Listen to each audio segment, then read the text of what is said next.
Hello everyone, this is ICBC here, and today is another unfortunate day where we have to sit down and talk about Velma.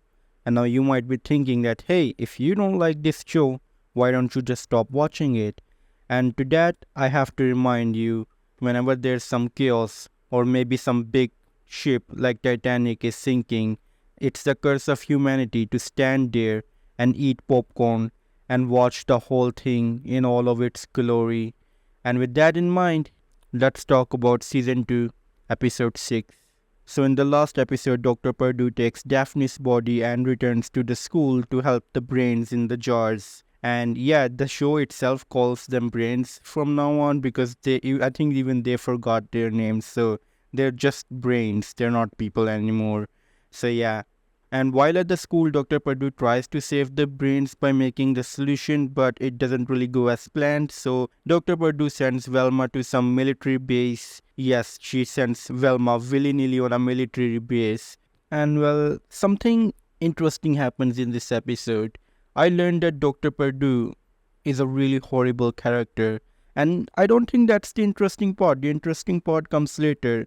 And let's talk about the horrible parts first. While in Daphne's body, she makes some really vague sexual remarks saying that she's in a young body and she's going to put that young body onto good use, which is really horrible. Like, she doesn't have consent of that young girl to do literally anything. She just came here to save the brains, but she feels like she has other things in mind. But I don't think the show shows her doing any of that, because later we see Daphne or Dr. Purdue in Daphne's body on a skateboard, which the show implies what Dr. Purdue had wanted to do with a young body. But the way she makes those gestures, you know that Dr. Purdue is thinking of something else entirely.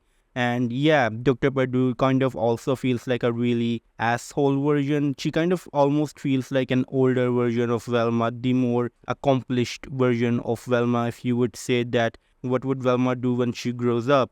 And to that, I would say she might turn into Dr. Purdue. And I could easily say that there's finally a character in this show that is worse than Velma. But then the interesting part happens. Dr. Purdue has a character development immediately in the same episode, which is mind-boggling because she later talks to her daughter and her daughter says that she loves her mother but doesn't respect her. So it kind of changes her whole worldview, and she has a character development. A character that is equally or worse than Velma has had a character development in like the second episode that she's introduced into, because I had kept saying that it's okay if Velma is a horrible character, if only she can learn from it, because characters in movies don't have to be perfect in the beginning. That's called character growth. And Velma, while she's a bit too insufferable and unlikable, she can definitely grow as a character by the end of the season 1, but that really didn't happen in the season 1, and this season seems to be continuing the trend. So yeah, like, they can do that to Dr. Purdue, but they won't do that to Velma, which is insane because it's so easy to make this character Velma be a good character. So the reason she is insufferable, the reason this show is as bad as it is a conscious decision on the sides of the people who are making this show. They want Velma to be an insufferable, self-centered, selfish character. It's mind-boggling, really. Anyways, Velma and Fred goes to that military base to find the Project Scoop, but that whole project was quickly hidden by the military dude guy who is also Velma's father's friend. So yeah, something is definitely cooking there. Afterwards, Dr. Purdue also reveals that she always had the main formula to make the solution. She just wanted Velma to go to the military installation or military base to find if they were actually still continuing doing the Scooby project, which is a self-centered thing, but she says that she grew from it and she will make the formula to save the brains. And later Velma makes the formula and they are able to save the brains, and well, yeah, whoop-de-doo, the brains are saved. But also towards the end, Dr. Purdue is really funny. Like, this show can be sometimes really out there and funny. But yeah, towards the end, Dr. Purdue is unable to give Daphne her body back because her brain is missing. And the reason her brain is missing because a bunch of cockroaches kidnapped the brain.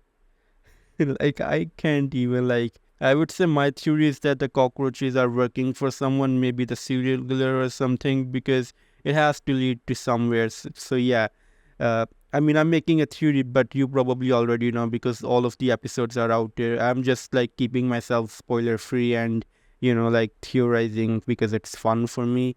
But yeah, the brain is kidnapped by a bunch of cockroaches. Yeah, this show can be really weird sometimes, but yeah, I do kind of like that it can be really, weird sometimes. But Dr. Purdue ends up lying about it, and maybe that implies that maybe she's not a really good character, but then again, it's not her fault that the brain went missing. So, towards the end, Fred is on trial for hanging around at the military base, even though he wasn't invited. So, he gets a call from his older lover that he made earlier in the episode, and the caller says to put him on speaker on the trial, and then that caller says that she is the serial killer, and dun dun dun, that's where the show ends. So yeah, that's it for this episode. So yeah, that's it for this episode. I'm already going to start watching the next episode and start working on that whole video. So yeah, you're probably watching this on Saturdays. So let me know your thoughts in the comments about this whole show.